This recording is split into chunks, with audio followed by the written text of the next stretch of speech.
I still remember the exact moment I met Olivia Carter 3 years ago, like it was yesterday. My life was a mess back then.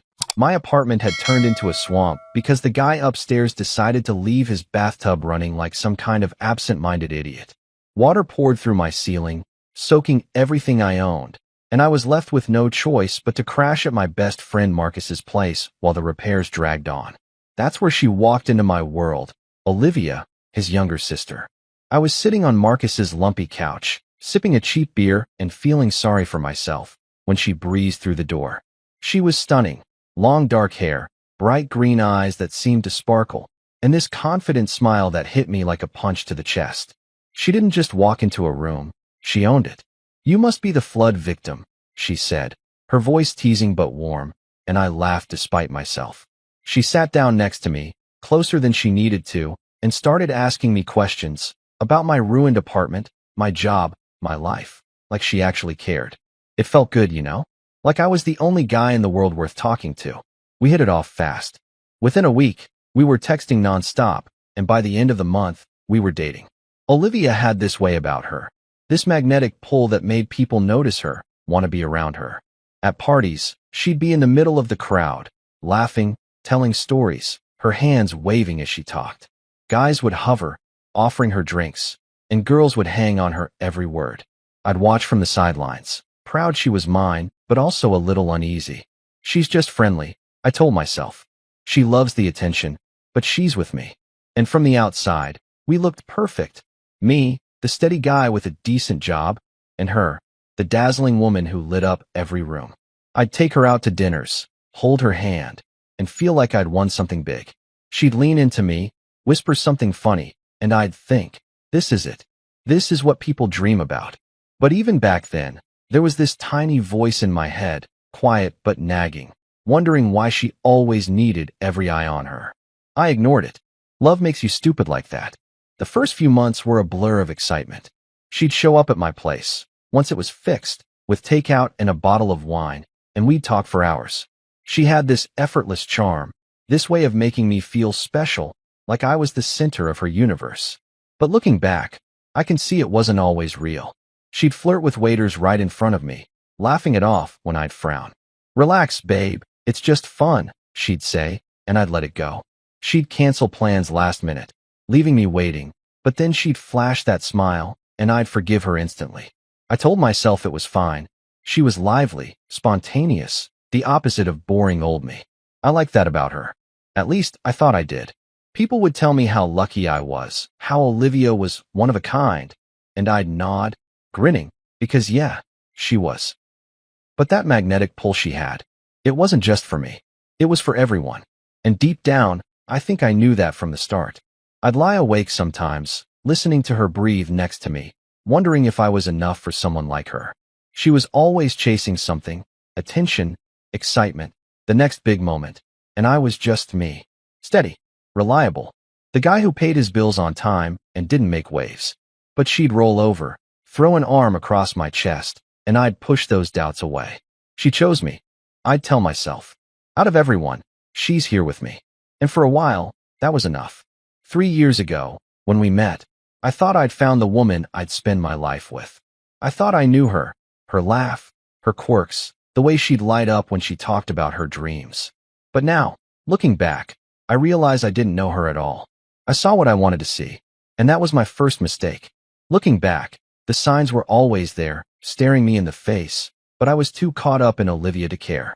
From the very beginning, she had this way of treating my time like it didn't matter, like I was just some guy waiting around for her to show up whenever she felt like it. Our first real date, I remember sitting at this little Italian place, the one with the red checkered tablecloths, checking my watch every 5 minutes. I'd gotten there early, nervous but excited, wearing a shirt I'd ironed just for her. She was supposed to meet me at 6:30, but by 7 o'clock, there was still no sign of her. I texted her, nothing. I called, no answer. Finally, at 7:20, she strolled in, hair messy like she'd just rolled out of bed, smiling like it was no big deal. "Sorry, babe, got caught up with Sabrina," she said, sliding into the seat across from me. I wanted to be mad, but then she reached over, squeezed my hand, and started talking about her day like nothing was wrong. I let it slide. Love is about compromise, I told myself, sipping my water and nodding along. But it wasn't just that one time. She was late for everything. Dinners, movies, even my birthday party once. And every time, I'd wait, feeling like an idiot. But I'd forgive her because I didn't want to lose her. Then there was her job situation, which should have been a giant red flag waving right in front of me. Olivia worked in marketing, or at least she tried to. She'd get hired somewhere, all excited about the creative energy or whatever, but it never lasted. 3 months here, 4 months there, and then she'd be out. She'd come home ranting about how her boss was a total jerk who didn't get her vision, or she'd quit because the job wasn't appreciating her talent. I'd sit there on the couch, listening to her pace around our apartment, her voice getting louder as she trashed whoever she'd just walked away from. "They're all idiots," she'd say, tossing her hair like she was above it all. I'd nod, try to calm her down, maybe suggest she stick it out next time. "You don't understand," she'd snap, and I'd back off. Once, she got fired for missing a big deadline. She blamed it on her team, said they sabotaged her. I wanted to ask how that made sense, but I didn't. I just paid the rent that month when her half didn't show up. Red flag? Sure. Did I ignore it? You bet I did. The worst part, though, was how she talked about people, everyone, all the time. She'd send me these long text rants about her life, and half of them were her tearing into someone behind their back. Her best friend Sabrina? An insecure loser who's jealous of me. She'd type, her words sharp even through the screen. Her parents? Lazy nobodies who never made anything of themselves, she'd say, laughing like it was a joke. Her old bosses, her co-workers, even random strangers. She had something mean to say about all of them. I'd read those messages late at night, my phone glowing in the dark, and feel this twist in my gut. She's just venting, I'd tell myself, scrolling past the venom. But deep down, I knew it wasn't normal. I'd catch her smiling at Sabrina's face one day, hugging her like they were sisters, then trashing her to me the next. It was like she had two sides, one she showed the world, and one she let slip when she thought no one important was listening. I should have realized then that if she talked about them like that, she was probably saying the same about me when I wasn't around. That thought hit me sometimes, late at night, but I'd push it away. She loves me, I'd think. She wouldn't do that to me. I was blind, wasn't I? All those little clues, the way she'd flake on me, the way she couldn't keep a job, the way she cut people down like it was nothing. They were screaming at me to wake up. But I didn't. I'd sit there, watching her laugh at her own stories, her eyes bright with that wild energy, and I'd tell myself I was lucky. Lucky to have someone so alive, so bold, even if she made me feel small sometimes. I'd compromise, I'd wait, I'd listen, because that's what you do when you love someone, right? You bend a little. You make excuses. You tell yourself it's fine, even when it's not. Looking back now, I can see it all so clearly. Every missed date, every job she lost, every nasty word she threw around like confetti. The signs were there from day one. I just didn't want to see them. By our second year together, I started noticing how much Olivia's lifestyle was digging into my wallet, and honestly, it was my own fault for letting it happen. She had these expensive tastes, stuff I never even thought about before her. Designer bags with names I couldn't pronounce, dinners at restaurants where the menu didn't even list prices, last-minute weekend trips to places with white sand and blue water. At first, it was exciting. She'd pull me into her world, all flashy and fun, and I'd feel like I was part of something bigger. But then the bills started piling up, and I realized I was the one footing them.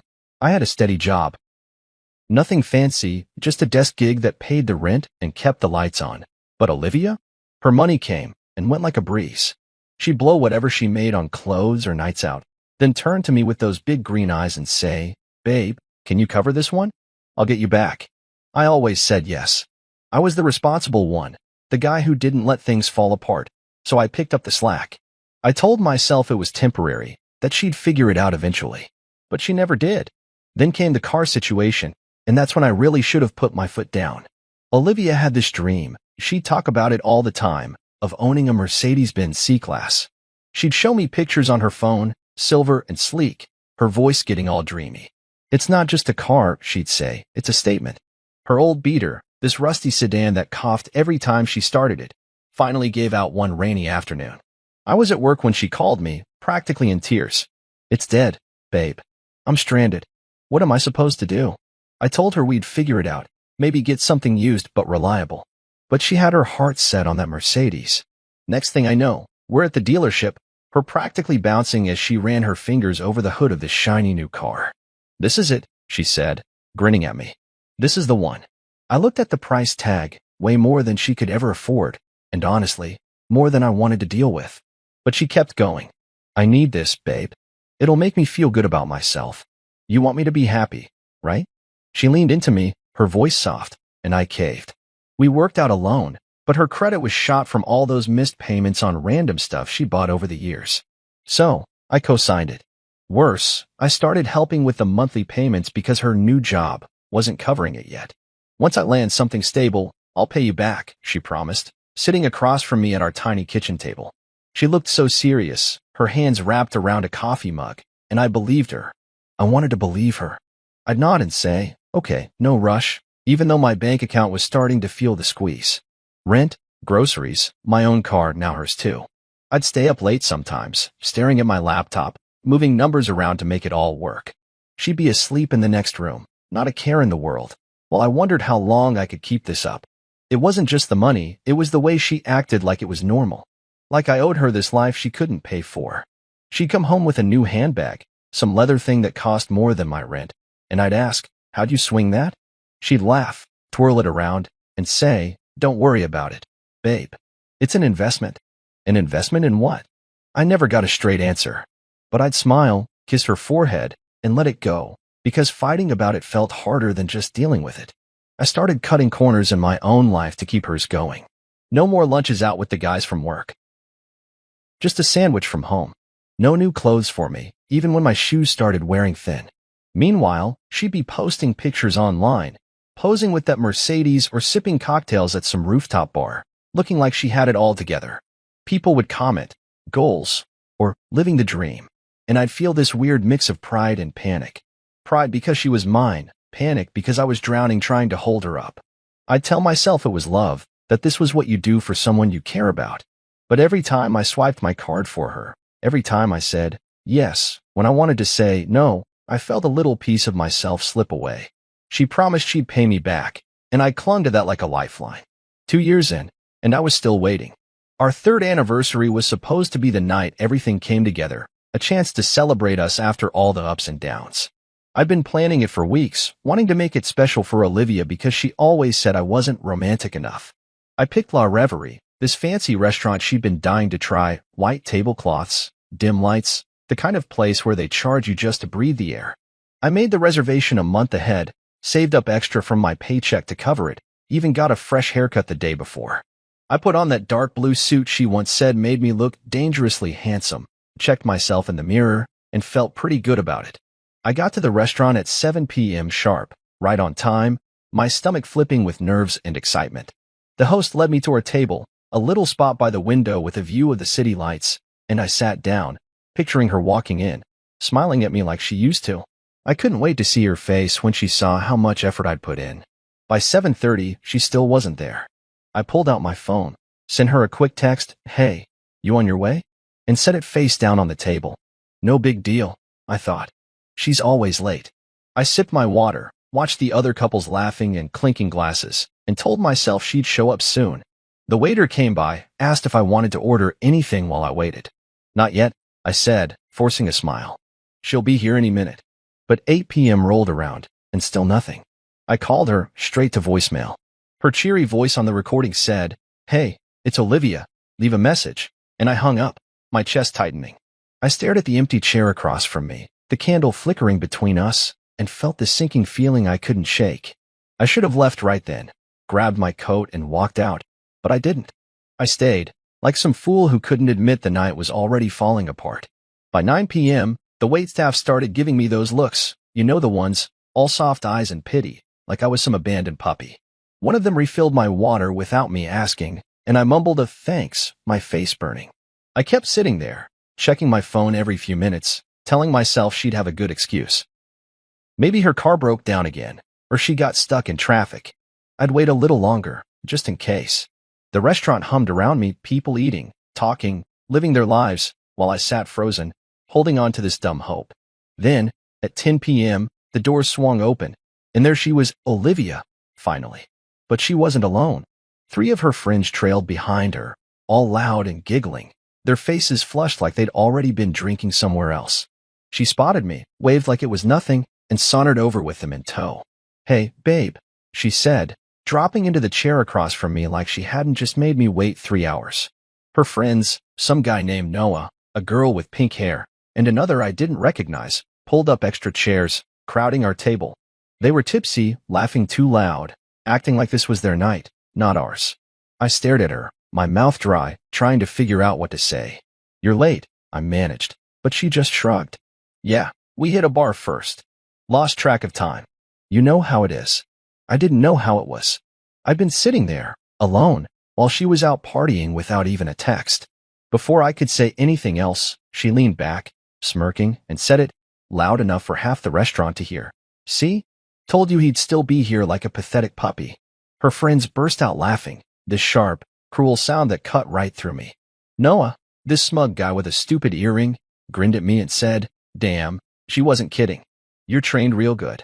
The girl with pink hair snorted into her hand, and the other one cackled like it was the funniest thing she'd ever heard. I just sat there, silent, my hands clenched under the table, feeling every eye in the place turned toward us. Olivia laughed too, tossing her hair, like she'd scored some big win.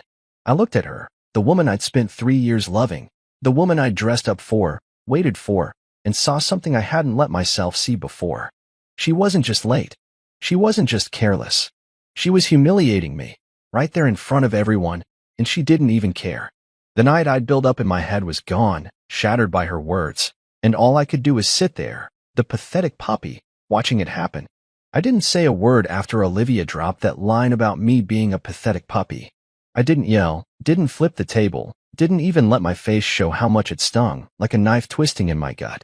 Her friends were still laughing, their voices bouncing around the restaurant, and she just sat there, smirking, sipping the cocktail Noah had ordered for her like this was all some big game. I could feel the heat creeping up my neck, the shame of it all, but I kept it locked down. I wasn't going to give her the satisfaction of seeing me break. The waiter came by again, hovering near the table, probably wondering if this mess was worth his tip. I caught his eye, gave him a tight smile, and said, "Another drink, please." My voice was steady, calm, like I was just some guy enjoying his night. He nodded and scurried off, leaving me there with Olivia and her circus. Inside, though, my mind was racing. What the hell was I doing? Why was I still sitting there, taking this? They kept going, ordering appetizers, fancy little plates of shrimp, and some cheesy bread thing, chattering like I wasn't even there. Olivia barely looked at me, too busy laughing at Noah's dumb jokes or flipping her hair for the pink-haired girl's Instagram story. I watched her, really watched her, and it hit me hard. This wasn't love. Not anymore. Maybe it never was. She'd turned our anniversary into her stage, and I was just a prop, a sad, stupid prop she could mock to make herself look big. My drink came, a whiskey on the rocks, and I took a slow sip, letting the burn settle in my throat. "You okay, babe?" she asked at one point, her tone half teasing, half bored. I nodded, said, "Yeah, fine," and she went right back to ignoring me. That's when I decided I was done. Not just with the night, but with her. All of her. I waited for the right moment. They were distracted, arguing over who'd get the last shrimp, when I pushed my chair back and stood up. "Be right back," I said, casual as anything, and headed toward the restroom sign. My heart was pounding, but my steps were steady. I passed the bathroom door, kept walking, straight through the kitchen where a cook glanced at me funny, and out the back exit into the cool night air. I didn't stop. I didn't look back. The street was quiet, just the hum of cars and the distant buzz of the city, and I pulled out my phone. Marcus picked up on the second ring. "Hey, man, you good?" he asked, his voice groggy like I'd woken him up. "Pick me up in 10, I said, giving him the cross streets a block away from La Reverie. "Everything okay?" he pressed, but I just said, "Yeah, just come get me." He didn't argue. Marcus never did when I sounded like that, and I hung up, leaning against a brick wall to wait. I stood there, hands in my pockets, the whiskey still warm in my chest, and pulled up Olivia's number on my phone. My thumb hovered over it for a second, thinking about all the times I'd called her, waited for her, begged her to care. Then I hit block. Just like that. No big speech, no dramatic goodbye, just gone. Marcus's beat-up truck rolled up a few minutes later, headlights cutting through the dark. I climbed in, slammed the door, and he looked at me, eyebrows raised. "You gonna tell me what's up?" he asked, pulling back onto the road. I stared out the window, the city lights blurring past, and said, "Not yet." He nodded, turned up the radio, and drove. I didn't feel free, not then. Not with her words still echoing in my head, but I felt something else. Resolve, maybe. Like I'd finally taken a step I should have taken years ago. Walking out of that restaurant wasn't loud or messy, but it was final. A silent execution of everything we'd been. But I wasn't done. Not even close. Sitting in Marcus's truck, my mind started spinning, piecing things together. All the money I'd sunk into her, all the lies I'd swallowed, all the ways she'd played me, I wasn't going to let it end with me slinking away. She'd humiliated me, sure, but I had years of her careless words, her broken promises, stored up like ammunition. I didn't know exactly what I'd do yet, but I knew one thing. Olivia Carter wasn't going to walk away from this unscathed. She'd built her little kingdom on my back, and I was about to burn it down. Quietly, carefully, but completely. Marcus dropped me off at my place, and I thanked him, promising I'd explain later. I walked inside, flipped on the lights, and sat on my couch, staring at the wall. The night replayed in my head, her laugh, Noah's smirk, the pity in the waiter's eyes, but it didn't break me. It fueled me. She thought I was a puppy? Fine. This puppy was about to bite back. That night, after Marcus dropped me off, I didn't sleep. I couldn't. My head was buzzing, replaying Olivia's laugh, her pathetic puppy jab, the way her friends cackled like I was nothing. I sat on my couch, the room dark except for the glow of my laptop, and started digging. I wasn't just walking away, not this time. I'd spent 3 years propping her up, and now I was going to take it all apart. She'd built her shiny little life on my money, my patience, my silence, and I was done letting her get away with it. I grabbed a beer from the fridge, cracked it open, and got to work, checking everything I still had access to, every piece of her I could reach. It wasn't about yelling or fighting in the moment anymore. It was about hitting her where it hurt, quiet and cold, like she'd never see coming. First up was her car, that damn Mercedes she'd begged me for. I'd been stupid enough to co-sign the loan and even dumber to keep making payments when her stable job never materialized. I logged into my bank account, my fingers shaking a little as I pulled up the autopay setup. There it was, $4.50 a month, straight from my checking to hers, keeping that car on the road. I called the bank's 24-hour line, waited through the annoying hold music, and finally got a tired-sounding guy on the other end. "I need to report financial manipulation," I said, keeping my voice flat. I explained how I'd been pressured into covering her loan, how she hadn't paid a dime despite her promises. "I'm canceling the next transfer," I told him. He asked a few questions, typed some stuff, and said it'd be flagged for review. By morning, her payment would bounce, and that car was one step closer to repossession. I leaned back, took a swig of beer, and felt a grim kind of satisfaction. She loved that thing, paraded it around like it proved she was somebody. Let's see how she liked it when the tow truck showed up. Next, I opened my phone and scrolled through years of her voice messages. I'd saved them all, mostly because I'm lazy about clearing my inbox, but now they were gold. Olivia had this habit of venting to me, long, rambling recordings where she'd trash everyone in her life. I tapped play on one from last year, her voice sharp through the speaker. "My boss is such a moron. Thinks he's hot stuff because he's got a corner office. I could do his job better blindfolded." Another one, about her best friend Sabrina. "She's so pathetic, crying about her breakup like anyone cares. Get over it." And then one about her parents, her tone dripping with disgust. They're embarrassing failures, never made a single smart move in their lives. I listened, my jaw tight, realizing how blind I'd been to let this slide. She'd sent me dozens of these over the years, probably thinking I'd never do anything with them.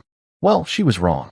I plugged my phone into my laptop, copied every file, and saved them in a folder labeled Olivia's Truth. This was just the start. Then there was her work email. She'd used my laptop a few times when hers crashed, and, lucky for me, she'd stayed logged in. I clicked into her inbox, half expecting it to be locked by now, but there it was. All her messages, right in front of me. Most of it was boring, marketing pitches, meeting invites, but then I found the good stuff. She'd been using her company account for personal endeavors, like emailing some side hustle she'd never told me about, selling overpriced skincare junk to her friends. Worse, There were chats with a coworker where she called their boss a spineless creep and bragged about slacking off. I screenshotted everything, my heart pounding as I pictured her face when this came back to bite her. I wasn't sure how I'd use it yet, maybe a little anonymous tip to her HR department, but it was mine now, and that was enough. By morning, the first domino fell. My phone buzzed at 6 a.m. Olivia, calling from her number I'd already blocked. She must have realized the car payment didn't go through. I let it ring out, then watched as a text popped up from a random number. "Babe, what's going on with the car? Call me." I deleted it without answering. The bank would have notified her by now, and I could almost hear her panicking, pacing around her apartment, that perfect little world of hers starting to crack. I stood up, stretched, and looked out my window at the gray dawn creeping over the city. This wasn't over, not by a long shot. I'd spent years letting her walk all over me, but now I had the upper hand. Her car, her job, her precious image. I was going to dismantle it all, piece by piece. Olivia Carter's collapse had begun, and I was just getting started. I woke up to my phone buzzing like crazy, 78 missed calls, all from Olivia, piling up since I'd crashed around 4 a.m. I'd barely slept, my head still spinning from the night before, but seeing those notifications lit something up in me. She was freaking out, and I hadn't even done much yet. I rolled out of bed, grabbed a coffee, and sat at my kitchen table, scrolling through the mess she'd left me. Voicemails, text from random numbers. She must have borrowed someone's phone after I blocked her, each one more desperate than the last. "Babe, what's happening with the car? Why aren't you answering? This isn't funny, call me." I didn't reply. Not a word. I just sipped my coffee, letting her stew in it, knowing every unanswered message was another crack in her perfect little bubble. She'd humiliated me at La Reverie, laughed in my face with her idiot friends, and now the fallout was starting. This was just the beginning. First thing I did was send one of those voice clips, the one where she called her boss a spineless creep, to an email I'd found in her work inbox. It was some coworker she'd ran into before, but I made sure to accidentally copy her boss on it too. I kept it simple, anonymous, no trace back to me, just forwarded the file with a subject line. "Thought you should hear this." By noon, my phone pinged with a new text from her. "What did you do?" "I just got fired." I could picture her, wide-eyed, yelling at her phone, maybe throwing something across her apartment. She'd been on thin ice at that job anyway, always late, always complaining, and now she'd handed me the perfect push to tip her over. I didn't feel bad. Not even a little. She'd spent years treating people like dirt, and I was just letting her own words catch up to her. I deleted the text and moved on. Next, I tackled her parents. They'd always been nice to me, invited me over for dinners, asked about my job, treated me like family. Olivia didn't deserve them, not with the way she talked behind their backs. I pulled up that voicemail where she called them embarrassing failures, attached it to a quick message. "Hey, Mr. and Mrs. Carter, I think you should know what Olivia really thinks," and hit send from a burner email I'd set up. I didn't stick around to watch the explosion, but by 3 p.m., she texted again from yet another number. "My parents won't even talk to me now. What's wrong with you?"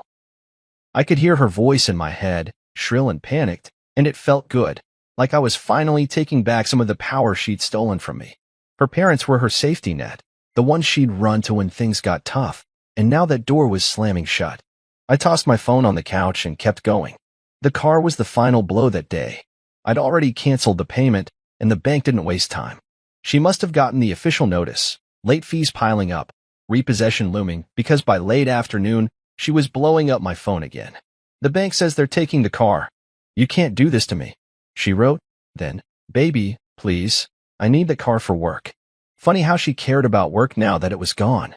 I didn't answer, but I called the bank to double-check. The guy on the line confirmed it. One more missed payment, and they'd send the tow truck. It'd be gone by the end of the week. That Mercedes was her pride and joy, the thing she flashed around to prove she was better than everyone else, and now it was slipping through her fingers. I hung up, leaned back in my chair, and let out a long breath. 3 years of footing her bills, and this was what it came to, her begging me to fix what she'd broken.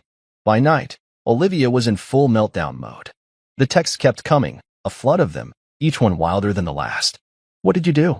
"Baby, please, I was just joking at the restaurant. You're ruining my life over nothing." She was scrambling, trying every trick, anger, guilt, that fake sweetness she used to pull me back in. I read them all, one by one, my coffee going cold on the table. She thought she could charm her way out of this, like always, but not this time. I'd heard her real voice, the one she saved for when she thought no one was listening, and I wasn't falling for the act anymore. I didn't respond, not once. Silence was my weapon now, and it was driving her crazy. I could almost see her, pacing, crying, maybe screaming at her friends to help, but they wouldn't. They'd laughed with her at me, but they wouldn't lift a finger when the tables turned. She was alone, and I was making sure she felt it. The fallout had begun, and I was just warming up. By noon the next day, I was ready to cut the last threads tying me to Olivia, and I started with her stuff. She'd left so much at my place over the years: clothes, shoes, those fancy designer bags she loved showing off. It was all scattered around my apartment like she'd marked her territory: a silk scarf on the couch, a pair of heels by the door, a bottle of her overpriced perfume on my bathroom sink. I used to think it was cute, like she belonged here with me, but now it just made me mad. Every piece of it was a reminder of how much I'd let her take over my life. I grabbed some big black garbage bags from under the kitchen sink, the thick kind you use for yard waste, and started piling it all in. No neat folding, no careful packing it. Just grabbing and stuffing, letting the anger push my hands. A leather purse worth more than my rent? Into the bag. A stack of her tight dresses she'd worn to impress strangers? Tossed in, crumpled up. I didn't care anymore. She didn't deserve the respect I'd given her for so long. I worked fast, moving room to room, my heart pounding as I cleared her out. Her makeup bag, full of lipsticks and powders I'd probably paid for, went in next, clattering against a pair of sunglasses she'd borrowed from some boutique and never returned. I found a box of her old photos under my bed, smiling with people she'd probably trashed behind their backs, and I didn't even look twice before dumping it in. The bags filled up quick, heavy with her junk, and I dragged them to the front door, lining them up like I was evicting her ghost. No goodbyes, no explanations, just gone. I stood there for a minute, breathing hard, looking at the pile. 3 years of us, reduced to trash. It felt right. She treated me like garbage, so why should her stuff get any better? I wiped my hands on my jeans, grabbed my keys, and loaded the bags into my truck. I knew exactly where they were going. The drive to the local landfill was quiet, just the hum of the engine and the rattle of her things in the back. I didn't turn on the radio, didn't need it. My head was clear, focused, like I'd finally woken up from some long, stupid dream. The landfill was a few miles out of town, a big, stinking mess of dirt and garbage, and when I pulled up, the guy at the gate barely glanced at me. $10, he grunted, and I handed him the cash, nodding toward the bags. He waved me through, and I drove in, parking near a pile of old tires and broken furniture. I got out, hauled the first bag from the truck bed, and slung it as far as I could. It landed with a thud, splitting open a little, spilling some of her clothes into the muck. Good. I grabbed the next one, then the next, throwing them harder each time, watching them disappear into the heap. Her perfume bottle rolled out of one, shattering on a rusty car door, and the sharp smell mixed with the rot around me. I didn't stop until every bag was gone, my arms aching, my shirt sticking to my back with sweat. I stood there, hands on my hips, staring at the mess I'd made. She was trash, and now her stuff was right where it belonged. By 6 p.m., my phone lit up with a call from an unknown number. I let it ring, already knowing who it was. It went to voicemail, and a minute later, I played it back. Olivia's voice came through, hysterical, almost screaming. "Where's my stuff? I went by your place, and it's all gone. What did you do?" She was crying, her words breaking apart, and I could hear the panic, like she couldn't believe I'd actually done it. I deleted the message, my finger steady on the button. She must have gone to my apartment while I was out, probably banging on the door, expecting me to let her in like always. Not this time. I'd changed the locks that morning, just in case, and I wasn't playing her games anymore. She called again, twice more, but I didn't pick up. Her stuff was gone, just like my respect for her, buried in a landfill, rotting with everything else she'd ruined. I drove home, the truck empty now, and sat on my couch, cracking open another beer. The apartment felt bigger without her junk cluttering it up, quieter too. My phone buzzed with one last text from her. "You're a monster." I read it, let it sink in, then deleted it. A monster? Maybe. But she'd made me one, step by step, with every lie, every laugh at my expense. I'd given her everything, my time, my money, my heart, and she'd thrown it back in my face. Now she was losing it all, and I wasn't going to feel sorry for her. She belonged with the trash, and I'd made damn sure she got there. Within a week, Olivia's whole world fell apart, and I watched it happen from a distance, feeling lighter with every piece that broke off. She had nothing left, no job, no car, no savings, no place to turn, and I'd helped make sure of it. That morning after I dumped her stuff, I got a call from Marcus, his voice low and careful, like he was testing the waters. "Hey, man, Olivia's been blowing up my phone," he said. "She's begging me to talk to you. Says she's got nowhere to go. What's going on?" I leaned against my kitchen counter, staring at the coffee pot bubbling away, and told him the short version, how she'd humiliated me at La Reverie, how I'd walked out, how I'd started unraveling her life. He didn't say much, just listened, then sighed. "She's my sister, you know, but she's been a mess for years. I told her to deal with her own crap this time." That was it. No lecture, no guilt trip. Marcus knew her better than anyone, and even he wasn't stepping in to save her. I thanked him, hung up, and poured my coffee, knowing another door had just closed on her. Her job was long gone by then. That email I'd sent to her boss, her own words calling him a spineless creep, had done the trick. She'd texted me about it nonstop that first day, screaming through my phone that I'd ruined her, but I hadn't heard anything since. I figured she'd given up on that front, probably too busy scrambling to care about a job she'd never liked anyway. The car was next to go. The bank didn't mess around. By Friday, I got a confirmation call that the Mercedes had been repossessed. I could imagine her standing on the street, watching some guy in a tow truck hook it up, her yelling at him like it'd change anything. She'd loved that car more than she'd ever loved me, and now it was back at some lot, waiting for someone else to drive it. I didn't feel a shred of guilt. She'd leaned on me to keep it, promised to pay me back, and never did. Let her figure out how to get around without it. Her savings? Non-existent.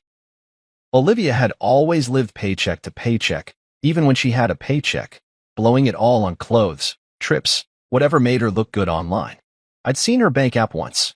Back when we shared takeout and secrets, she'd had $12 in checking and a maxed-out credit card. I used to cover her share of everything, thinking she'd get it together someday, but someday never came. Now, with no job and no car, she had nothing to fall back on. Her parents wouldn't help. I'd made sure of that with the voicemail I sent. Marcus told me later they'd called her, furious, asking how she could say those things about them.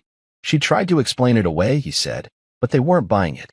They're done with her, he told me over a beer that weekend. Told her she's on her own. I nodded, staring at the bottle in my hand, and felt another weight lift. She'd burned every bridge, and I'd handed her the matches. Meanwhile, I was getting my own life back, step by step. I canceled every joint account we'd had, some streaming service she'd begged me to get, a gym membership she never used but I'd paid for. I called my landlord, got the locks changed officially, and even rearranged my furniture, just to make the place feel like mine again. I stopped checking my phone every 5 minutes, waiting for her texts or calls. The silence was golden. No more begging, no more whining, just me and my own space. I started sleeping better, eating better, even smiling a little when I caught myself in the mirror. It wasn't joy, not yet, but it was relief, like I'd been carrying her around on my back for years and finally dropped her off a cliff. I went out with Marcus that Saturday, just the two of us, and we talked about anything but her. Football, work, some dumb movie we'd both seen. It felt normal, like I was a person again, not just Olivia's doormat. She was crashing hard, and I wasn't lifting a finger to stop it. Marcus said she'd been crashing on a friend's couch, Noah's, maybe, that jerk from the restaurant. But even that wouldn't last. Her friends were the type who'd laugh with her when she was up, but scatter when she was down. She'd begged Marcus to mediate, to fix this with me, but he'd shut her down cold. "You made your bed," he'd told her, and I could have hugged him for it. Olivia had nothing. No money, no wheels, no family, no me. I'd spent years keeping her afloat, and now she was sinking fast. I sat on my couch that night, the apartment quiet, and realized I didn't miss her. Not even a little.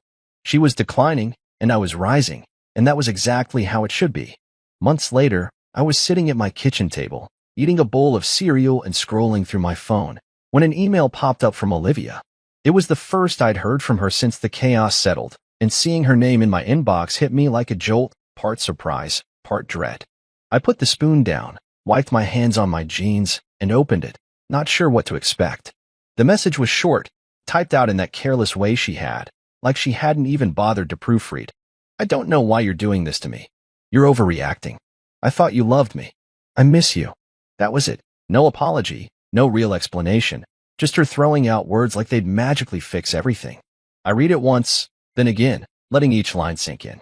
My kitchen was quiet, just the hum of the fridge in the background, and I sat there, staring at the screen, feeling this strange mix of anger and nothing at all. She still didn't get it. After everything, her laughing at me in that restaurant, her leaning on me for years, her losing it all, she still thought she could guilt me back into her life. I leaned back in my chair, running a hand through my hair, and thought about where I was now. The apartment was mine again, clean, simple, no trace of her left. I'd gotten a raise at work a few weeks back, nothing huge, but enough to feel good about. I'd started going out more, grabbing beers with Marcus or catching a game with the guys from the office, and I didn't spend my nights waiting for someone who'd never show up. My bank account was mine too. No more bailing her out, no more watching my money vanish into her hands. I'd even picked up running, something I'd always meant to do, and I'd go out in the mornings, the air cold against my face, feeling stronger every day.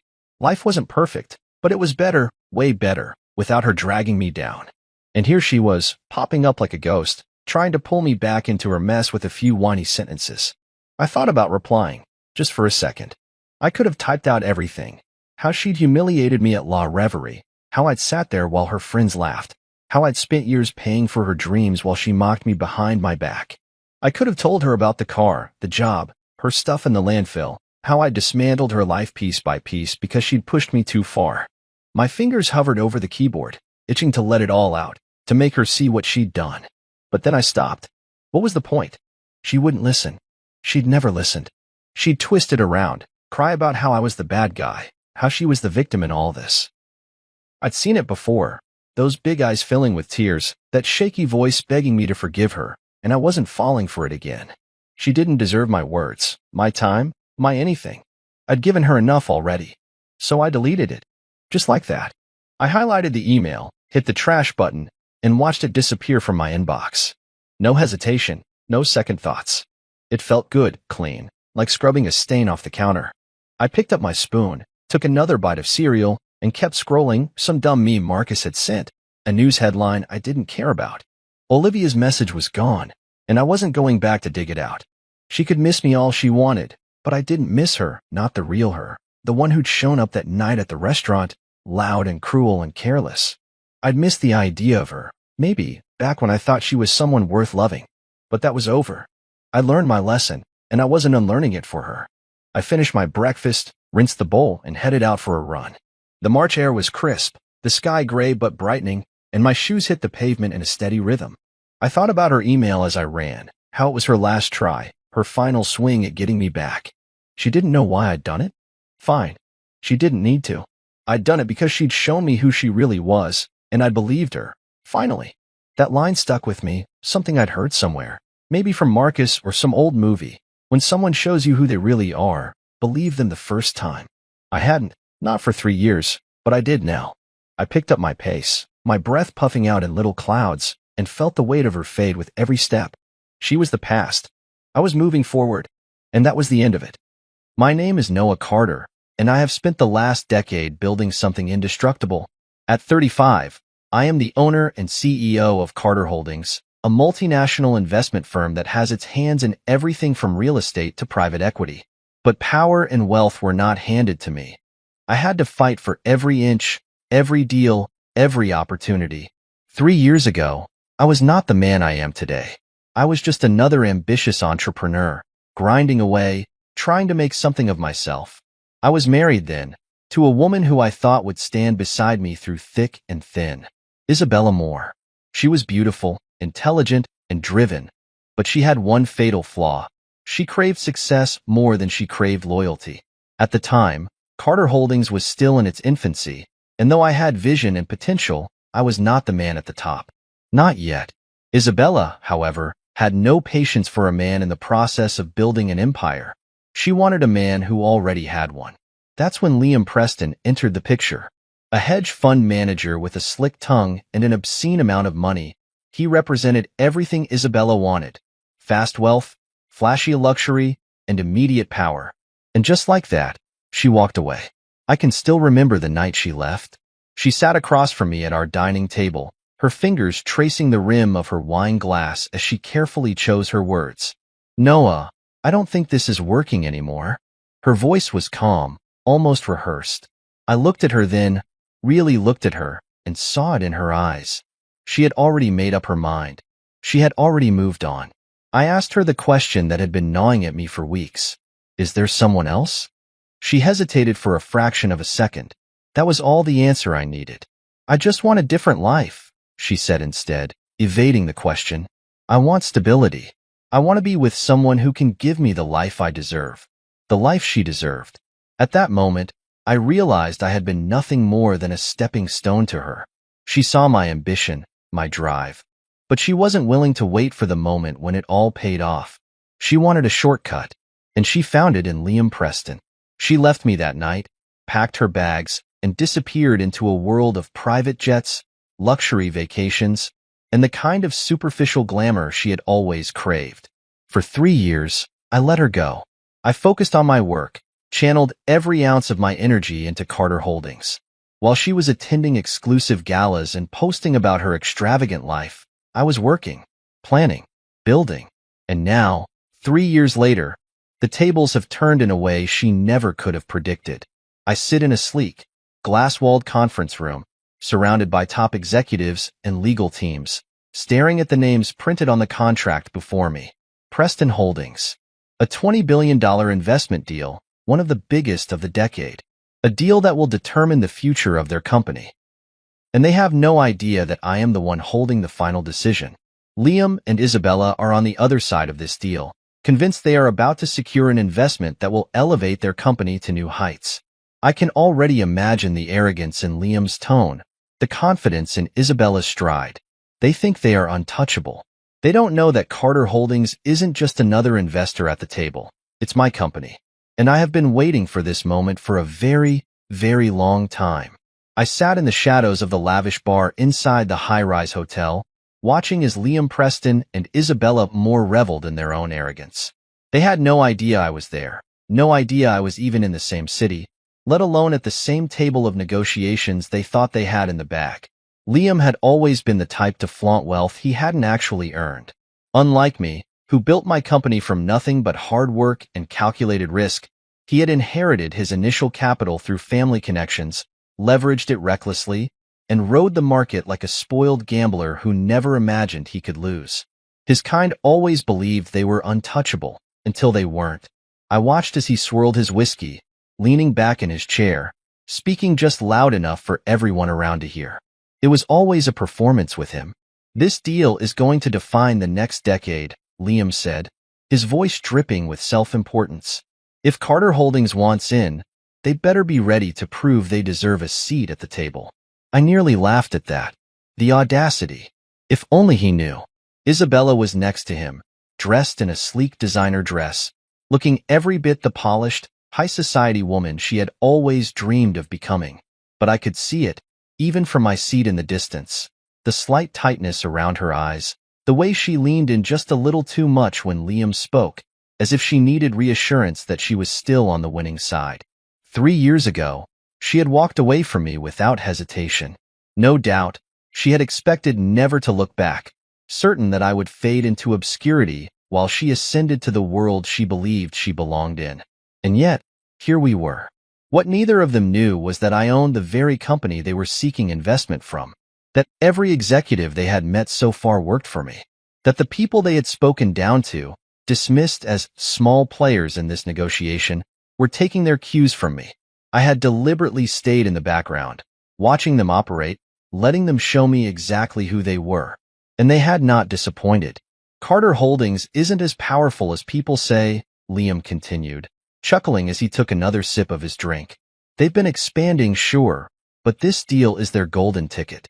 Without us, they won't get a foot into this industry. I exchanged a glance with my CFO, Lucas, who sat at the bar beside me, nursing a glass of bourbon. He smirked. These guys really have no clue, he muttered under his breath. No, they don't, I said, tapping my fingers against the glass in front of me.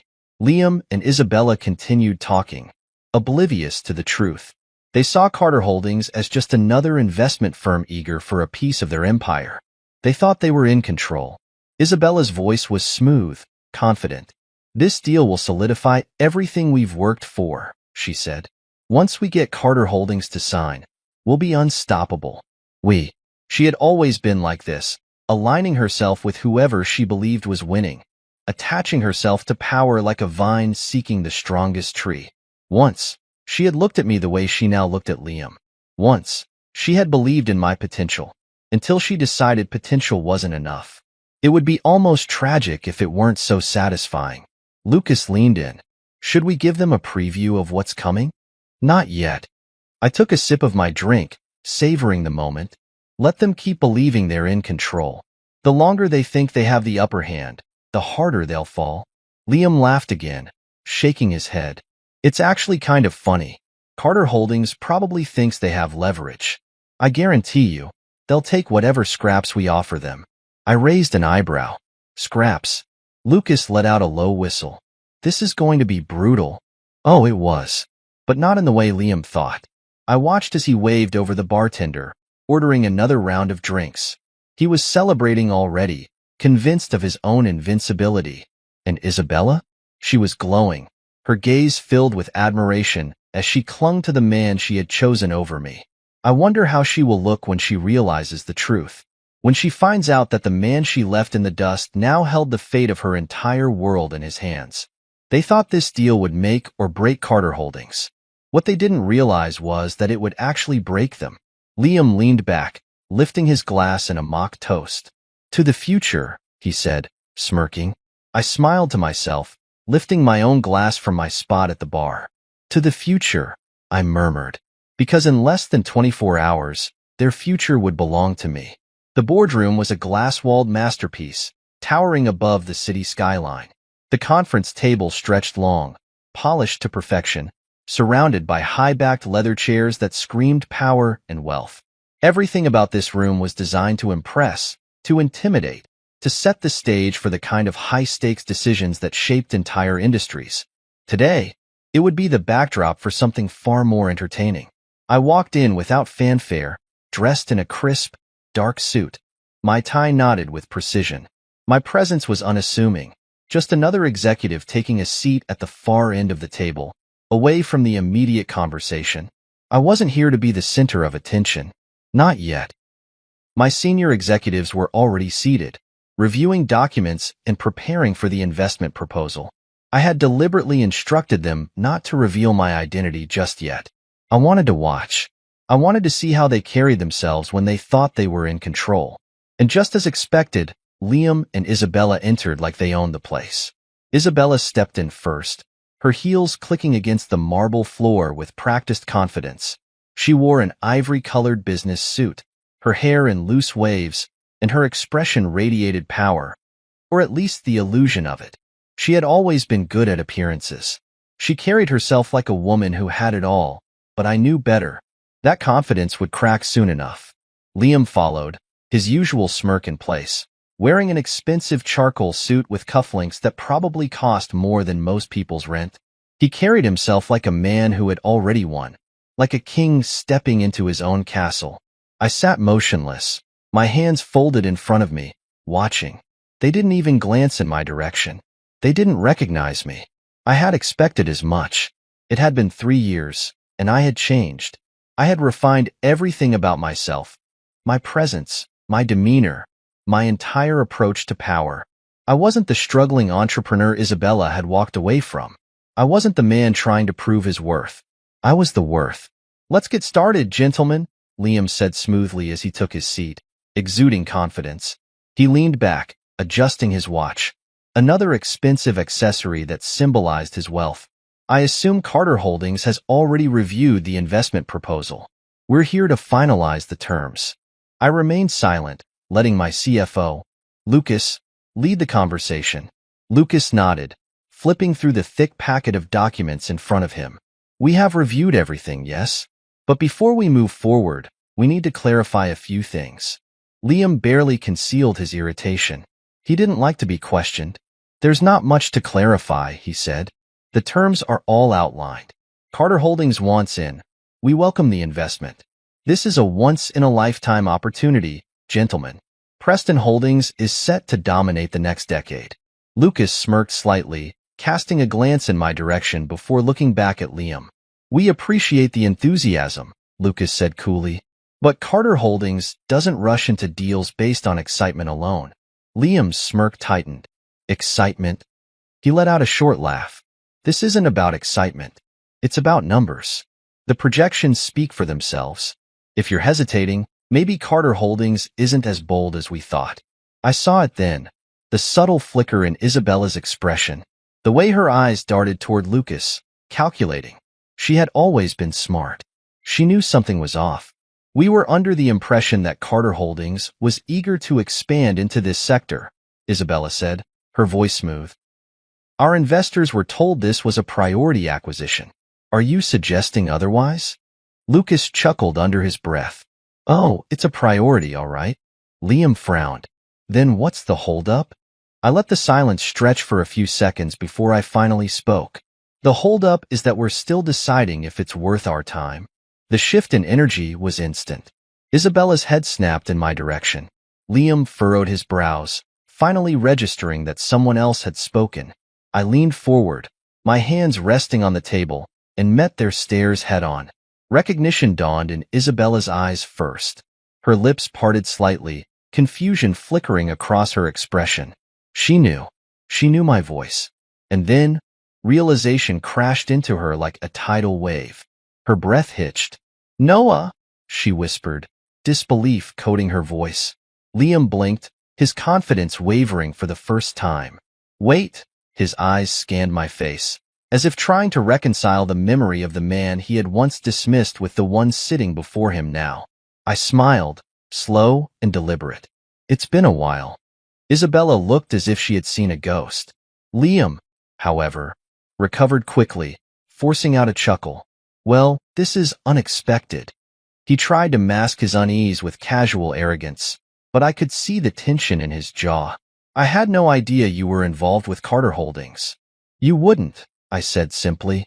He let out another forced laugh, leaning back in his chair. So, what are you, a junior partner here? A consultant? I tilted my head slightly.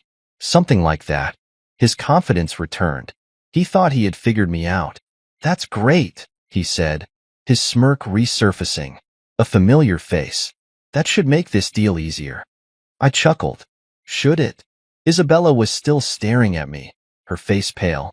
You're with Carter Holdings? I met her gaze, holding it steady. Not quite. Liam scoffed, waving a hand.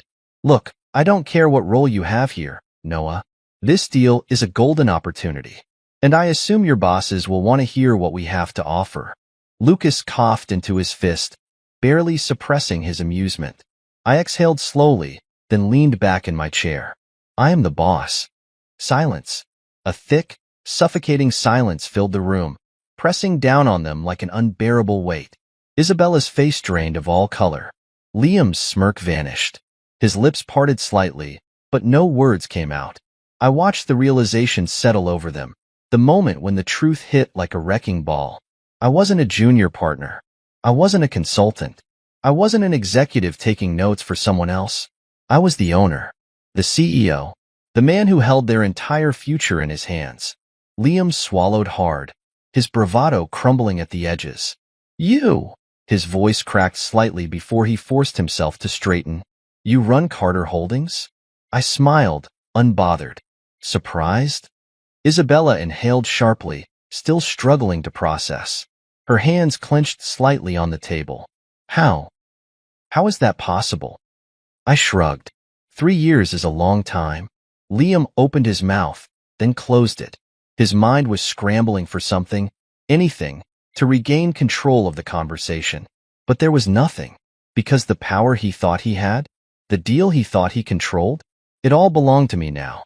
The gala was held at one of the most exclusive 5-star hotels in the city, a sprawling venue adorned with crystal chandeliers, polished marble floors, and a breathtaking view of the skyline from its open-air terrace. It was the kind of event designed to exude power and exclusivity, a gathering of business moguls, investors, and industry leaders. And tonight, it was the stage for something far more entertaining. I arrived fashionably late, stepping into the grand ballroom with quiet confidence. The crowd was already thick with the elite, sipping expensive champagne, exchanging fake pleasantries, and basking in their own wealth. The atmosphere buzzed with the sound of clinking glasses, light laughter, and the murmurs of deals being brokered in hushed voices. I spotted Liam Preston immediately. He stood near the center of the room, his presence commanding attention. Dressed in a perfectly tailored tuxedo, he had a whiskey glass in hand and was deep in conversation with a group of executives, no doubt trying to impress them with exaggerated tales of his own success. And beside him? Isabella. She wore a deep emerald gown that hugged her figure, her hair styled in elegant waves, her jewelry expensive but tasteful. From the outside, she still carried the aura of a woman who had it all. But I knew better now. As I made my way through the crowd, I overheard snippets of conversation. People were buzzing about the Preston Holdings investment deal, some excited, others skeptical. They all assumed Liam and Isabella were poised to secure the deal of the year, none of them realizing the truth. None of them realizing that deal was already dead. Lucas, my CFO, nudged my arm slightly as he passed by, his eyes filled with amusement. "They still don't know," he muttered under his breath. "Not yet," I said, taking a sip of my drink. "But they will." As I moved closer to Liam and Isabella's circle, Liam's voice carried over the chatter. "This deal is practically signed," he was saying, his usual cocky grin in place. "Carter Holdings knows what's at stake. They need this investment just as much as we do." A few of the executives laughed, nodding in agreement. Isabella smiled, resting her hand lightly on Liam's arm. "Once the final signatures are in place, Preston Holdings will be untouchable," she added smoothly. I chuckled to myself. Untouchable. Liam's gaze flickered toward me then, and for a brief moment, there was no recognition in his eyes. He saw just another businessman at the event, someone he didn't care to acknowledge. But then Isabella followed his gaze and froze. Her eyes locked onto mine, and I saw it immediately, the flicker of panic. Liam frowned, glancing between us. "Something wrong, babe?" Isabella quickly masked her expression, forcing a tight smile. "Nothing," she said too quickly, dropping her gaze. Liam barely paid it any mind, already turning back to his conversation. But Isabella? She kept glancing at me from the corner of her eye, her mind racing. She knew something was off. I let them stew in their ignorance for a while longer, mingling, exchanging pleasantries with other industry leaders, all while keeping them in my peripheral vision. Then came the moment that changed everything. Liam, emboldened by alcohol and his own arrogance, noticed me standing nearby and smirked. Well, if it isn't the guy lurking in the shadows. The surrounding group chuckled. I merely raised an eyebrow, unimpressed. He lifted his glass in mock toast. "Enjoying the party, mister?" I smiled. "Carter." The laughter died. Liam's smirk wavered, confusion flickering across his face. "What?" The realization dawned on Isabella first, and I saw it in her expression. The horror of putting the pieces together too late. "Noah Carter," I said smoothly, letting my name settle over them like a thundercloud. "CEO of Carter Holdings." The blood drained from Liam's face. "You're..." His voice cracked, disbelief written all over him. The murmurs around us grew louder as people caught on to what was happening. I could see the whispers traveling through the crowd, heads turning, confusion giving way to amusement as the truth spread like wildfire. Liam swallowed, trying to recover. "Well, that's quite the surprise." He forced a chuckle. "Didn't expect to see you in this position." I took a slow sip of my drink.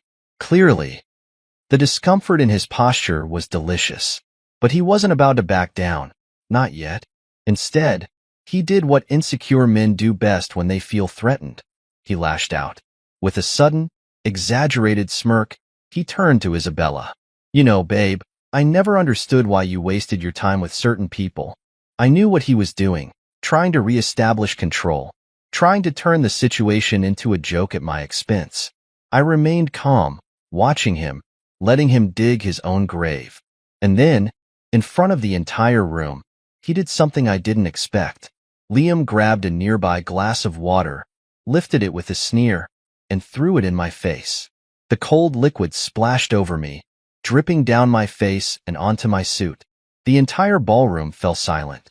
A stunned hush settled over the crowd, eyes wide, mouth slightly open. No one could believe what had just happened.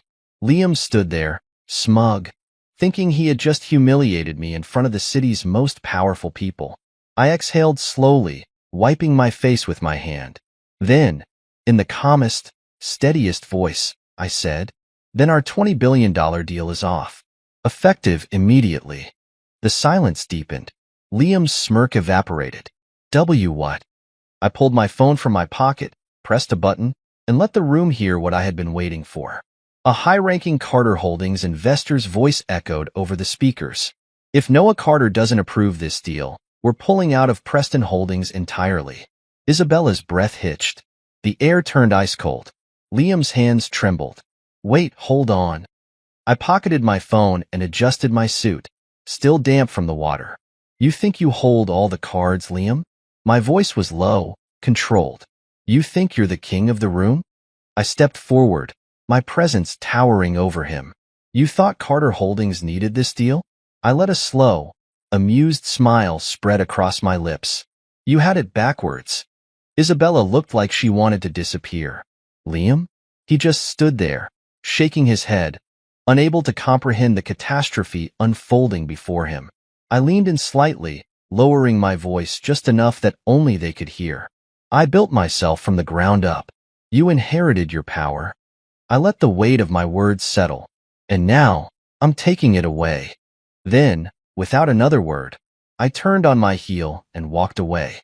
Behind me, the whispers erupted into full-blown chaos. For a moment, the entire ballroom stood still. The weight of my words hung in the air, thick and suffocating. The same executives who had been laughing with Liam minutes ago were now frozen, their expressions ranging from shock to pure disbelief. Liam's face had lost all color, his usual arrogance replaced with something foreign. Fear. Isabella. She didn't even breathe.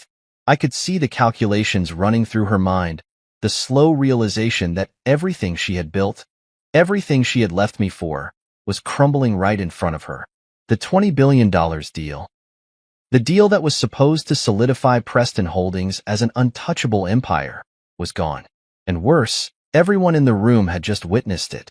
I turned, walking away from them with slow, deliberate steps, the murmur of hushed whispers already rising behind me.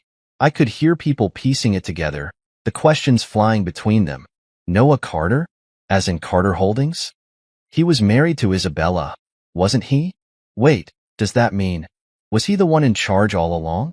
Lucas caught up with me near the bar, his lips twitching with amusement. "That was brutal," he murmured under his breath. I took a slow sip of my drink. "Not brutal enough." Lucas let out a short laugh, shaking his head. "You do realize he's about to come undone in front of the entire city, right?" I glanced back toward Liam, who still hadn't moved, his whiskey glass trembling in his grip. Isabella had turned toward him, whispering something urgent in his ear, but he wasn't listening. He was too busy watching his world fall apart. "Good," I said simply. The power in the room had shifted. People were no longer looking at Liam. They were looking at me. And Liam? He could feel it. He could feel the eyes on him. Feel the way people were already starting to distance themselves, sensing the collapse before it even happened. The panic in his expression was unmistakable. I turned back to my drink, content to let the consequences unfold. But then, he snapped. "You think this is over?" Liam's voice rang out across the ballroom, raw and desperate. The whispers died. Slowly, I turned to face him, raising an eyebrow. Liam shoved his drink onto the table, the glass tipping over, spilling golden liquid across the expensive linens. His hands curled into fists at his sides as he glared at me, shaking with rage. "You think you can walk in here and humiliate me?" he spat. "You think you can just take away my deal?" I tilted my head. "I don't think, Liam. I know." His nostrils flared. His entire body trembled with barely contained fury. Isabella, realizing how bad this was getting, grabbed his arm. "Liam, stop," she whispered urgently. "This isn't the place." But Liam wasn't listening. He ripped his arm from her grasp and took a step forward, jabbing a finger in my direction. You were nothing when she left you, he hissed. Nothing. And now you think you're better than me? I let the insult roll off me, unimpressed. No, Liam. I met his furious gaze head-on, unshaken, unmoved. I don't think I'm better than you. I stepped closer, lowering my voice just enough for the words to cut deeper. I know I am. The room erupted. There were gasps, murmurs. The tension in the air was thick, electric. Liam lost it. His face twisted in pure rage, and for a moment, I genuinely thought he was about to throw a punch. His hands twitched at his sides, his body vibrating with unchecked emotion. But then, he realized where he was. He realized who was watching. Investors, executives, media. People who had, just minutes ago, been his allies. Now they weren't so sure. I could see it in their faces. Doubt, hesitation. Liam's downfall wasn't happening behind closed doors. It was happening in public, and there was nothing he could do to stop it. His breathing was ragged, his face flushed with humiliation. Finally, after what felt like an eternity, he let out a short, bitter laugh. You'll regret this, he muttered, his voice venomous.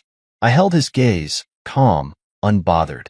I don't regret much, Liam, and I sure as hell won't regret this. Liam clenched his jaw so tightly I thought his teeth might crack.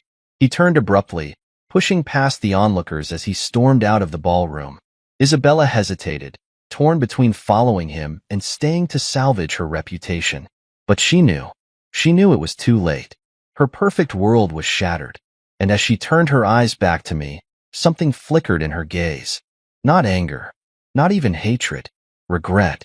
I watched as she exhaled shakily, then turned on her heel and followed Liam out of the ballroom. The moment they disappeared, the whispers began again. But this time, they were louder. Lucas grinned, lifting his drink toward me in a silent toast. That, he said, was legendary. I merely took another sip of my whiskey, unfazed. Because this was only the beginning. Liam Preston thought he had power. He thought he was untouchable. But tonight, he learned the truth. He had never been the one in control. And now, he had everything to lose. Liam Preston's downfall didn't happen gradually. It happened all at once. By the time I stepped into my office the next morning, the impact of last night's disaster was already sending shockwaves through the business world. Preston Holdings' stock price plummeted by 30% within hours. Major investors panicked and started pulling their funds. Financial news outlets were calling it the most public business humiliation of the year. And I hadn't even done anything yet. I sat at my desk, scrolling through the latest headlines as Lucas entered my office, a cup of coffee in his hand and a smirk on his face. You've officially ruined the man, and it hasn't even been 24 hours. I chuckled, setting my phone down. He ruined himself. I just gave him the push. Lucas sat across from me, shaking his head. The board at Preston Holdings is in a complete frenzy. Half of them are blaming him for losing the Carter Holdings deal, and the other half is trying to figure out how to salvage their sinking ship. I leaned back in my chair, completely at ease. Let me guess. They're scrambling to secure another investor? Lucas nodded. They reached out to one of their biggest stakeholders this morning. But, he grinned, turns out they don't have the confidence in Liam anymore. They're looking for an exit strategy instead. I exhaled slowly, feeling nothing but satisfaction. Liam had spent years convincing everyone around him that he was untouchable, that his success was inevitable. But now, with one deal gone, the cracks in his empire were becoming impossible to ignore. And it was only getting worse. Lucas tossed a folder onto my desk. You might want to take a look at this. I flipped it open, my eyes scanning the documents inside. It was worse than I thought. Liam hadn't just lost the Carter Holdings investment. His reckless spending and mismanagement were finally catching up to him. Police Starlight, he had been using company funds to finance his lifestyle. Police Starlight, he had been making high-risk investments without proper board approval. Police Starlight, and now, with no financial cushion to fall back on, his company was bleeding out. I let out a low whistle. It's amazing how quickly everything crumbles when you take away their safety net. Lucas chuckled. I think he's still in denial. He probably thinks he can smooth talk his way out of this. I shook my head. Not this time. I had spent years watching men like Liam Preston, men who climbed to the top on nothing but arrogance and deception. They believed that if they acted like winners long enough, the world would never see them fall. But the truth? The moment you strip away the illusion, all they have left is panic. And right on cue, my phone rang. I didn't even have to check the caller ID. I knew exactly who it was. Lucas grinned. I'm guessing it's the man himself? I nodded, answering the call. Liam. The voice on the other end was unsteady, but he was still trying, still clinging to whatever was left of his bravado. Noah, Liam said, forcing a chuckle that sounded far too strained to be natural. Look, about last night, things got a little out of hand. I think we both know that. I leaned back in my chair, amused. He was already trying to backpedal. Did they? I asked casually, because from where I was standing, everything went exactly as it should have. Liam exhaled sharply. Noah, listen. We don't have to be enemies here. I was out of line at the gala. I can't admit that. But business is business. We both know how the game is played. I let the silence stretch for a moment, let him sweat. Then, finally, I spoke. Is that why your investors are pulling out? Liam inhaled sharply. I had struck a nerve. I don't know what you're talking about, he muttered. Come on, Liam, I said, my voice calm. I know everything. Your stock price is in free fall, your board is turning against you, and now, your biggest stakeholders are looking for an exit. Another stretch of silence. Then, Liam finally cracked. You think you're so damn smart, don't you? He hissed. I smiled. No, Liam. I know I am. His breathing was ragged on the other end. He was furious, desperate. You want to know what your problem is, Noah? Liam spat. You act like you're above everyone else, like you're untouchable. But let me tell you something, you're not. I chuckled. Funny. That's exactly what people used to say about you. Liam lost it. You think you won? This isn't over, Carter. You might have embarrassed me, but I'm still standing. I shook my head. Not for long. I didn't respond, just let his own frustration fill the silence. And then, he hung up. Lucas raised an eyebrow. That was fun. I exhaled slowly, setting my phone down. He's unraveling. Lucas smirked. And it's only the beginning. We both knew it. Liam wasn't just dealing with a public embarrassment. He was about to lose everything. And the best part? I didn't even have to lift a finger. Liam Preston was a man who thrived on control. He built his entire image around the illusion of power, walking into rooms as if he owned them, speaking as if his words dictated the economy, and treating people as if they were beneath him. But today, for the first time, Liam Preston was powerless. By the time the sun set, Preston Holdings was in free fall. Their stock had dropped another 15% by mid-afternoon. Major investors had called an emergency board meeting.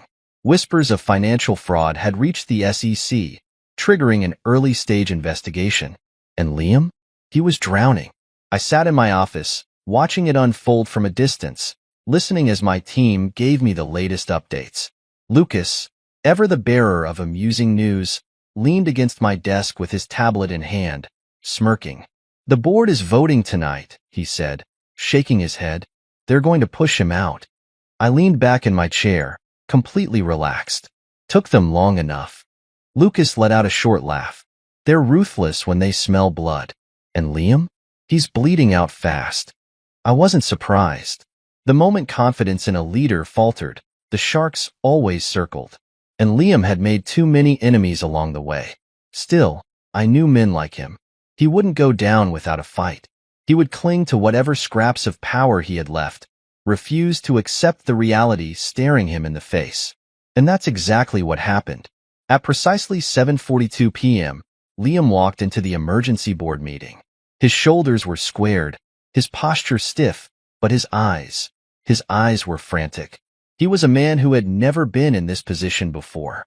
The room was filled with his own board members, men and women he had once commanded with ease. But tonight, they weren't looking at him as their leader. They were looking at him as a liability. Let's get straight to the point, one of the senior board members said, steepling his fingers. Liam, We've reviewed the situation, and there's no denying the damage. Liam forced a smile, but it was weak. Look, I understand there's concern, but this is just a temporary setback. Carter Holdings was never the only option for investment. We can pivot. Silence. No one agreed. Another board member, an older woman with sharp eyes, cleared her throat. We have reason to believe that your handling of company funds has been questionable. Liam's jaw clenched. That's ridiculous. Every decision I've made has been in the best interest of this company. The senior board member sighed. Liam, the SEC has already started preliminary inquiries into our financial records. If there's even a hint of fraud, we'll all be held responsible. Liam's hands tightened into fists. You're throwing me under the bus? After everything I've done for this company? This company, the man said, voice cool, is bigger than you. And just like that, the reality hit him.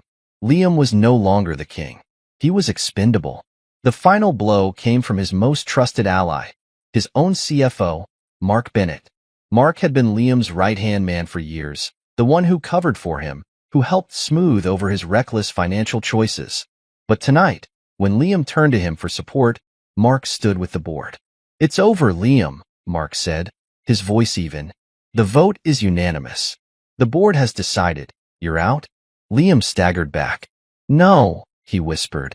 No, you can't do this. We just did, Mark said. Your resignation will be announced first thing in the morning. The room fell into silence. Liam was finished. His breath came in shallow gasps, his entire body stiff as he processed the fact that he had lost everything. And then, his phone buzzed.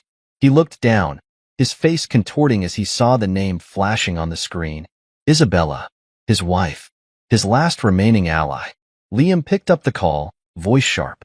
Where the hell are you? Isabella's voice trembled on the other end. Liam, we need to talk. Talk?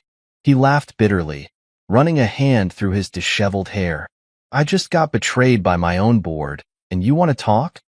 There was a long pause. Then, softly, Liam, I'm leaving.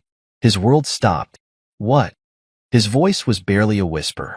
I packed my things, Isabella continued, her voice strangely emotionless. I'm moving out tonight. Liam gripped the phone tighter. You're joking. I'm not. Liam let out a sharp, humorless laugh. You're leaving me? Now? After everything? I can't stay, Isabella said simply. It's over. Liam's breath hitched. No, he whispered, shaking his head even though she couldn't see him. No, you don't get to walk away. Not now. Isabella exhaled slowly. You know what I realized, Liam? Silence. Then, I left the wrong man. That was it. That was the moment Liam broke. Because he knew. He knew exactly who she meant. Noah, he rasped. Isabella didn't deny it. Instead, she simply said, Goodbye, Liam. And then, just like that, she hung up. Liam stood there, the phone still pressed against his ear, his entire world collapsing around him. The company? Gone. His reputation? Destroyed. His wife? Leaving. He had lost everything. And the worst part? It was all his fault. It was late when my phone rang. The office was quiet, most of my employees having left hours ago, but I remained behind, reviewing final reports and watching the inevitable collapse of Preston Holdings unfold in real time. I knew who it was before I even checked the screen. Isabella. I leaned back in my chair, staring at the name flashing on my phone. It had been years since she had called me. Years since she had even acknowledged my existence outside of the professional world. And now? Now, she had no one left. I let it ring twice more before finally answering, keeping my voice calm, controlled. Isabella. A shaky breath. Noah. Her voice wavered, as if she had rehearsed this moment in her head 1,000 times, but still couldn't find the right words. I said nothing, waiting. I made a mistake, she finally whispered. I almost laughed. Not because it was funny, but because of how predictable it was. Of course, she would come back now. Not when I was struggling. Not when I was still building. Not when I was the man she deemed unworthy. Now that Liam was gone. Now that her perfect world had shattered. Now that she had nowhere else to turn. I exhaled slowly, glancing at the city skyline through my window. What do you want, Isabella? She hesitated. Liam is gone, she admitted. The board forced him out. His assets are frozen. He has nothing left.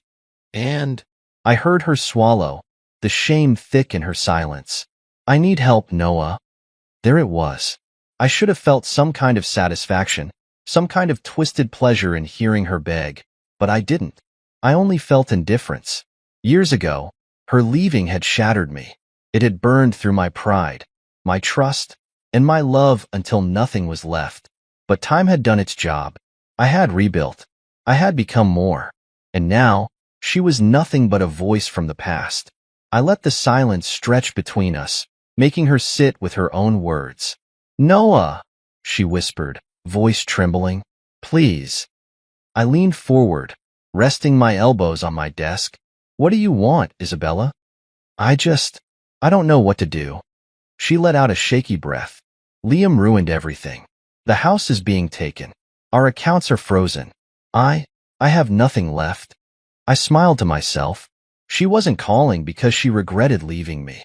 She was calling because she regretted choosing wrong. I rubbed my jaw, feigning consideration.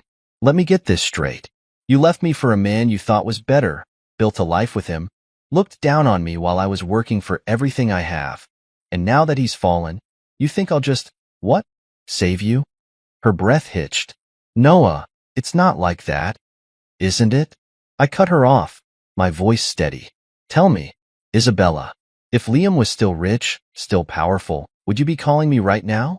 The silence on the other end told me everything I needed to know. She had no answer. I chuckled, shaking my head. That's what I thought.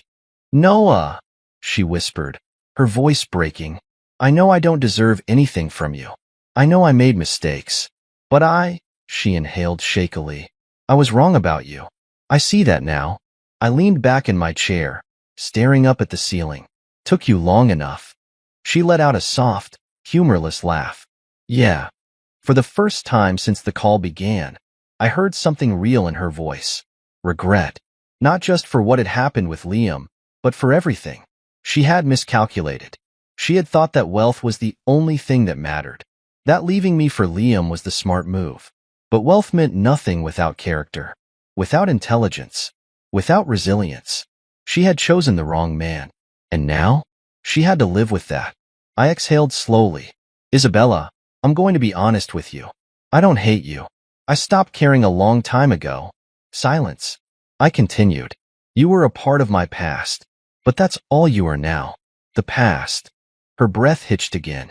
I could picture her standing in some dimly lit apartment or a half-empty hotel room, staring at the walls, realizing that this was it, that there was no going back. Noah, she whispered, I don't know what to do. I closed my eyes, exhaling slowly. Then, in the same calm, even tone, I said the words she never thought she would hear from me. That's not my problem. The silence that followed was deafening. I could hear her breathing, could feel the weight of her realization settling over her like an iron blanket. There was no saving her this time. There was no second chance. She had made her choice years ago, and I had made mine. I hope you figure it out, I added simply. And then, I hung up. For a long moment, I just sat there, staring at my phone. Then, slowly, a small, satisfied smile crossed my lips. Because for the first time in years, I felt free. The cafe was small, tucked away on a quiet street just outside the city's financial district. The kind of place that catered to professionals who wanted discretion, where meetings were held over overpriced coffee and whispered conversations. I sat at a table near the window, watching the world outside. The people walking past, the sound of distant traffic, the low hum of chatter from the other patrons. It was a peaceful contrast to the storm that had been brewing for the past few days. Then, the door opened, and she walked in. Isabella. She looked different. The perfectly curated image she had always maintained was gone. No designer clothes, no sparkling jewelry, no expensive perfume filling the air around her. Instead, she wore a simple beige coat over a plain blouse and jeans. She looked ordinary, and for the first time in her life, she probably felt it too. Her eyes scanned the room until they landed on me. For a moment, she just stood there, hesitating, like she was still deciding whether she could go through with this. Then, slowly, she walked over and took the seat across from me. "Hi," she said, her voice barely above a whisper. I took a sip of my coffee. "Isabella." She folded her hands in front of her, fidgeting slightly. I noticed the way she kept glancing at my face, as if searching for something. Recognition, warmth, a remnant of the man she once knew. But there was nothing left for her to find. "I appreciate you meeting me," she said, forcing a small, nervous smile. "I wasn't sure if you would." I leaned back in my chair, studying her. "Why are we here, Isabella?" Her fingers clenched around her coffee cup. I needed to see you." I didn't respond. I let her fill the silence. She sighed, looking down at the table. After the call, I couldn't stop thinking about everything. About us. About how things ended. She looked up again, her eyes searching mine. "I regret it, Noah. Leaving you. Thinking Liam was the better choice." I raised an eyebrow. "The better choice? You didn't just think it. You were certain." She flinched slightly, but nodded. "I know. And I was wrong." I remained quiet. She took a deep breath. "I let greed blind me. I thought success was about having the biggest house, the most expensive clothes, the perfect lifestyle. And when I saw you, back then, struggling, trying to build something that wasn't guaranteed, I got scared." She exhaled shakily. "I didn't believe in you the way I should have." I tapped my fingers against the table, watching her. "And now?" Her lips parted slightly. "Now, I see who you really are." I chuckled, shaking my head. "No, Isabella. You see what I've become. There's a difference." She swallowed, her hands tightening around her cup. "Maybe, but I miss you, Noah." I let the words settle between us, unfazed. Then, I leaned forward slightly, my voice calm. "Tell me something, Isabella. If Liam had never lost everything, would you be sitting here right now?" She froze. Her eyes darted away, her body stiffening. I nodded, a slow, knowing smirk crossing my lips. "That's what I thought." She inhaled sharply. "It's not like that." I tilted my head. "Isn't it? Let's be honest here, Isabella. You only miss me because you lost. If Liam's company had continued to thrive, if you were still living in that mansion, still wearing your designer clothes, still sipping champagne at fancy galas, you wouldn't have thought about me once." Her breath caught in her throat. She opened her mouth to argue, but no words came out. I gave her a small, almost pitying smile. "You don't miss me. You miss the fact that I ended up winning. And now, you want to rewrite history. You want to pretend that you would have chosen differently if you had known how things would turn out." I leaned back in my chair. "But that's the thing about choices, Isabella. You don't get to change them just because you don't like the outcome." Tears welled in her eyes. "Noah, please."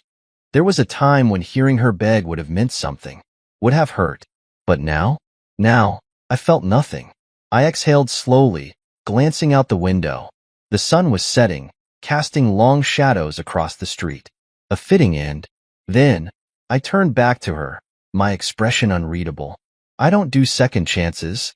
Her breath hitched. She blinked rapidly, her lips parting in disbelief. "Noah." She had assumed I would take her back. She had thought that maybe, just maybe, she could say the right things, or the right regret, and I would fall back into her arms. But I wasn't that man anymore. I had been willing to love her once. I had been willing to fight for her. But that door had closed the moment she walked away. Her fingers trembled as she set her coffee down. She stared at me, realization dawning over her like a slow, painful burn. "I thought," she let out a broken laugh. "I thought you'd still be waiting for me." I didn't even blink. I wasn't. Her shoulders slumped, the weight of her choices finally crushing her. For years, she had believed she had won, that she had made the right decision, that I was the one who had lost. But now, she knew the truth. I stood up, pulling a few bills from my wallet and tossing them onto the table. "Take care, Isabella." She watched me, her eyes filled with things she would never be able to say. Regret, shame, loss. I walked out of the cafe without looking back, because the past no longer mattered. Only the future did. As I stepped out of the cafe, the cool evening air greeted me like an old friend. The sky was painted in hues of deep orange and fading blue, the last remnants of daylight stretching across the city skyline. It was quiet out here, peaceful in a way that mirrored my own mind. For the first time in years, I felt weightless. Isabella was gone, not just physically, but in every sense that mattered. She no longer occupied space in my life. No more lingering thoughts about the past. No more questioning whether I had been enough. No more waiting. I walked toward my car, slipping my hands into my pockets as my mind replayed everything that had led to this moment. I had built something out of nothing. I had turned loss into power. I had become the man she never believed I could be. And I had done it all without her. My phone buzzed in my pocket, snapping me out of my thoughts. I pulled it out, glancing at the screen. Lucas. I smirked, already knowing what this was about. Tell me it's official, I said as I answered. Oh, it's official, Lucas replied, amusement dripping from his voice. Preston Holdings is done. Their stock just hit rock bottom, and their biggest investors have publicly announced they're pulling out. I chuckled, shaking my head. That was faster than I expected. Liam didn't give them much of a choice. The moment the board kicked him out, the media tore him apart. Turns out, people don't take too kindly to reckless CEOs who lose $20 billion in potential investments. I opened my car door, sliding into the driver's seat as I leaned back. And Isabella? Lucas let out a low whistle. Last I heard, she packed up and disappeared. Guess she figured out pretty quickly that no one wants to be associated with a sinking ship. I wasn't surprised. Isabella had always been a survivalist first and foremost. She clung to power, to wealth, to anything that ensured she was on the winning side. But what happens when there's nowhere left to run? Lucas hesitated before speaking again. She called me, you know. I frowned slightly. What? Yeah, not long after she called you. She asked if there was a way to, I don't know, fix things, to at least rebuild her reputation. I let out a slow breath, shaking my head. Even now, she was looking for a way out. What did you tell her? I asked, though I already knew the answer. Lucas laughed. I told her she was talking to the wrong person. I smirked. Good. There was a short pause. Then Lucas asked, more serious this time, so, how do you feel? I thought about it. About everything. About the past few years. About the moments that had tested me. About the man I had become because of it. And for the first time, my answer was simple. Free. Lucas chuckled. That's what I figured. I glanced out the windshield, watching as the city lights flickered to life one by one. We should celebrate. Already ahead of you. The team's at the lounge downtown. You in? I smiled. Yeah, I'm in. After hanging up, I sat there for a moment, letting the silence settle over me. This was it. This was the moment where the past finally stopped mattering.